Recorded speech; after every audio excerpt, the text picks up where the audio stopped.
কবে দেশে আসবেন? আমার আর ভাল লাগতেছে না। আমার আপনার সাথে অনেক কথা জমা আছে। এই কথা জমে আছে কও, আর আমি ঈদের পর পর চলে আসতেছি। ঈদের পর অনেক দেরি, আপনি কোনোভাবে একটু ব্যবস্থা করে চলে আয়েন না। আপনি জানেন আমি আজকে এমন একটা সত্যির সন্ধান পাইছি, সেটা আমি কাউকে বলতেও পারতেছি না, সহ্যও করতে পারতেছি না। কি সত্যের সন্ধান পাইছো আমাকে বলো। মানুষের জীবনে এমন অনেক সত্যি থাকে যেগুলা মানুষ চাইলেই যখন তখন বলতে পারে না।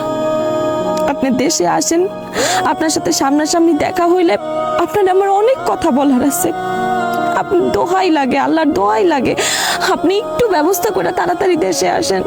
আচ্ছা, আমি কয়েকদিনের মধ্যেই আসতেছি। আপনি দেশে আসেন, তারপর আমি আপনাদের সব সত্যি কথা খুইলা কব।